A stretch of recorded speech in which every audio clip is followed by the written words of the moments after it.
This is Hidden Killers with Tony Bruschi. Here now, Tony Bruschi.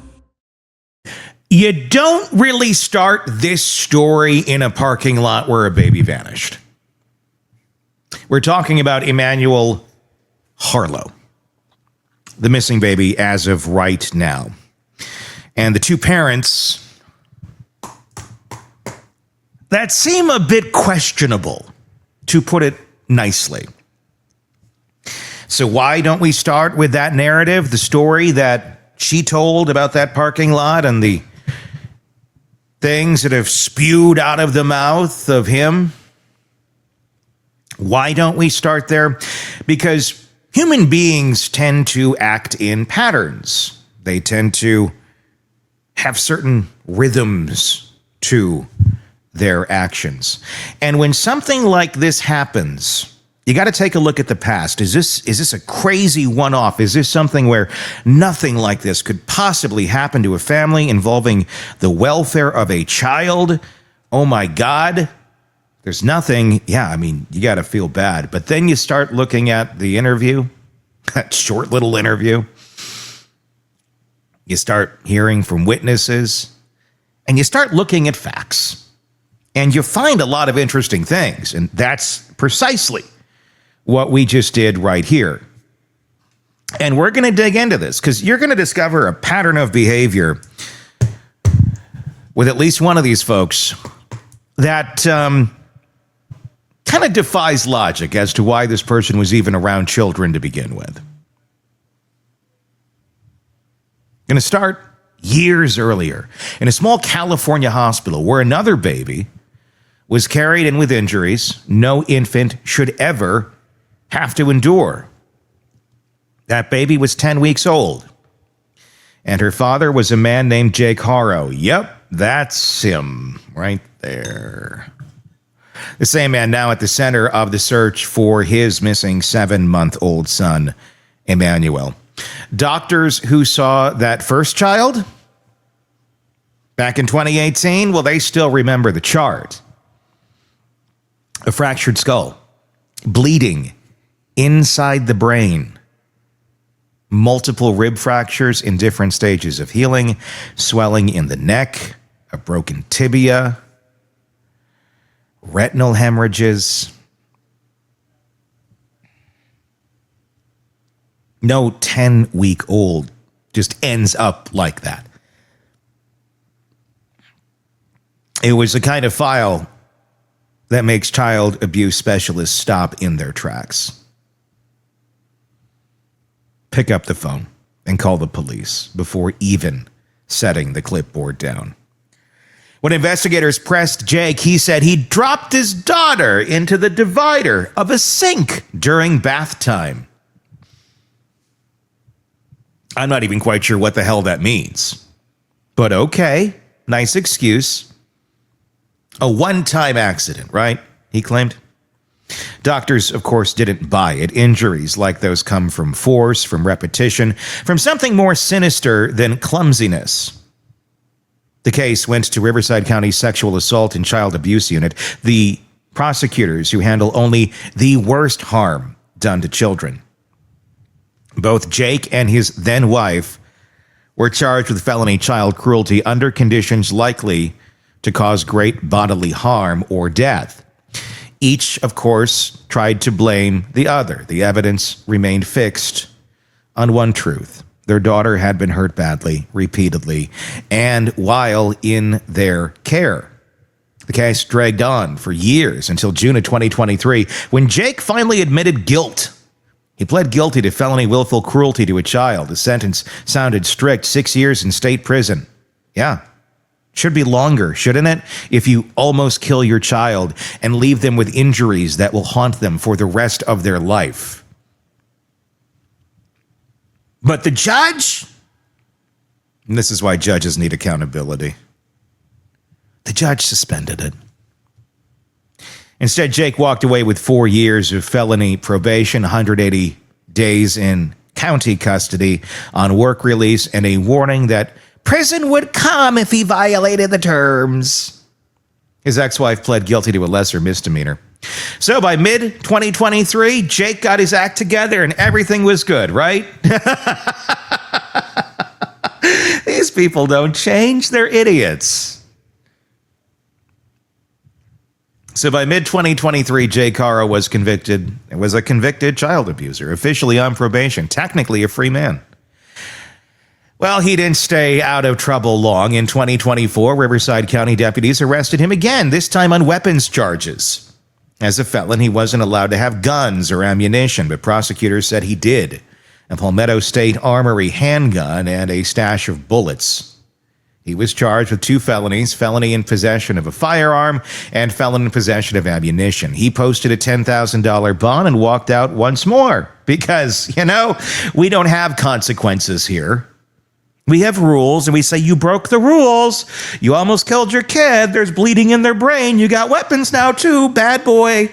Go be with the children. Q Brooks and Dunn. Only in America. Because we should be so proud of our system, right? Now, that's the man whose 7-month-old son disappeared in August of 25. A man with a conviction for injuring a baby, a probation sentence hanging over him, and a new gun case on the docket.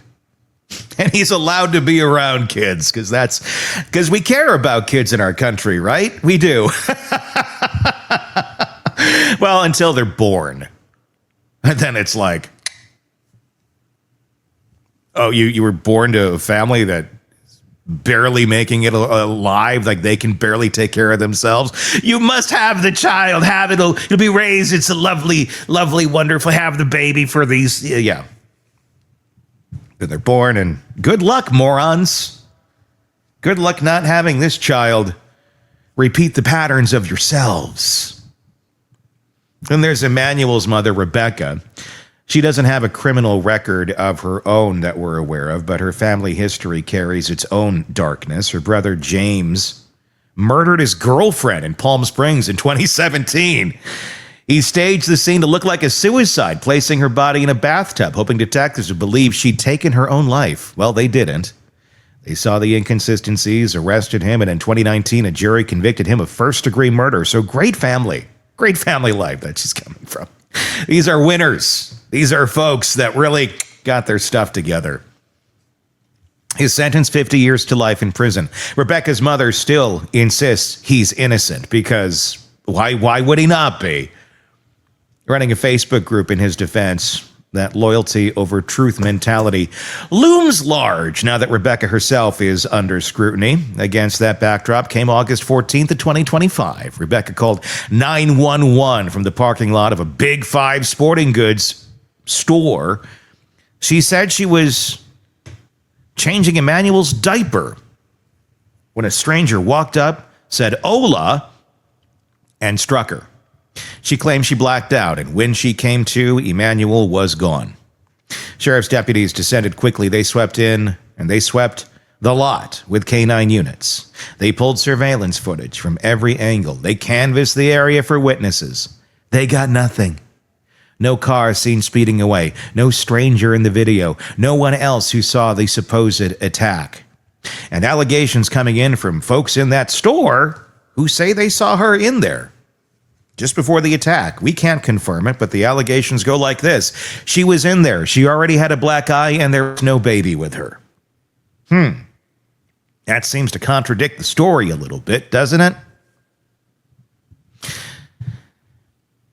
With nothing concrete, no suspect, no vehicle, there was no Amber Alert. Detectives interviewed Rebecca, hoping for clarity. Instead, her story shifted. Timelines blurred, key details changed, and when they pressed harder, she cut the interview short and refused a polygraph. For investigators, that silence mattered. It was the exact moment the case begins to tilt. What was first treated as a possible abduction was now described bluntly. We cannot rule out foul play. This is really reminding me a lot of the Soto case. The Jen Soto mom, her monster boyfriend who's now spending the rest of his life behind bars, pled to avoid the death penalty. Stefan Stearns, remember him? Well, search warrants followed. Deputies seized the Haro's vehicle and a stack of electronics, phones, DVRs, gaming consoles. And the good thing is these folks don't seem to be very bright. So anything that's on any of these devices, I'm going to guess they didn't think twice about.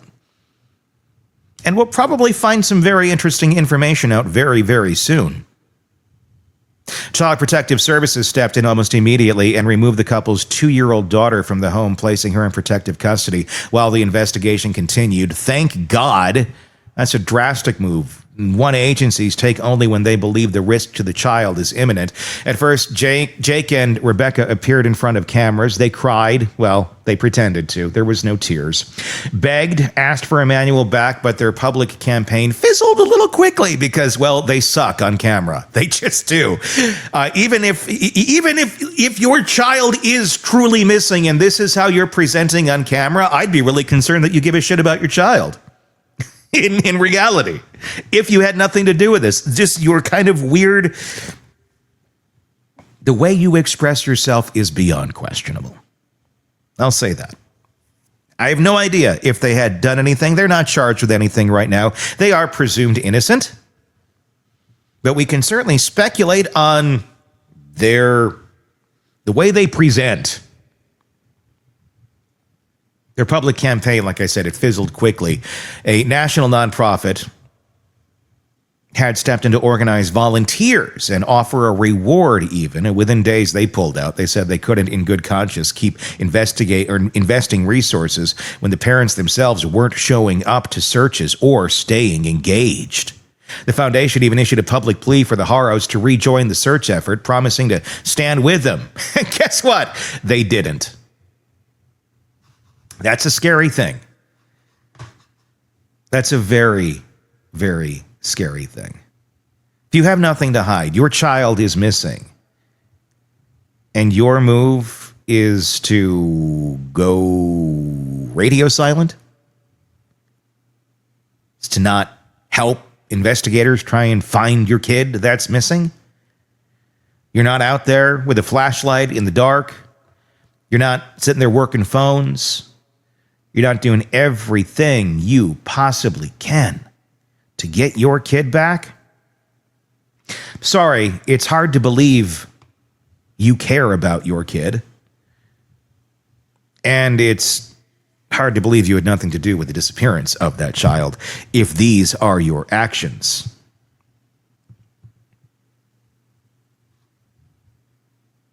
So the case turned inward. A father with a record of harming a baby.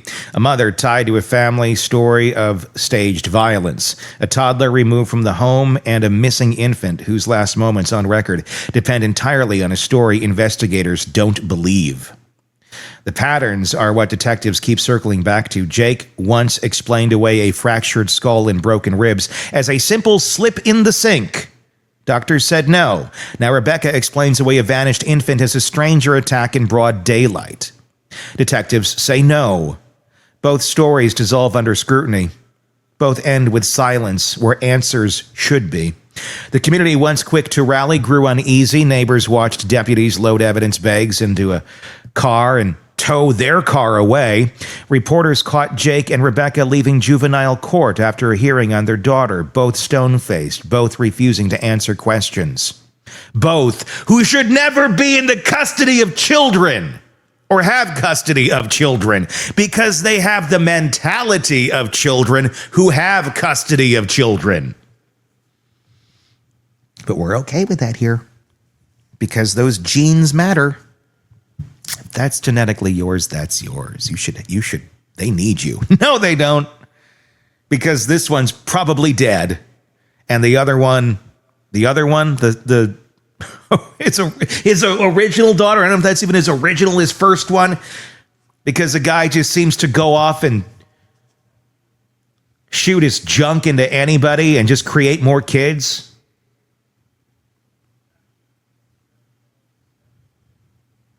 Online, the conversation shifted from sympathy to suspicion. People began asking out loud what investigators were already thinking.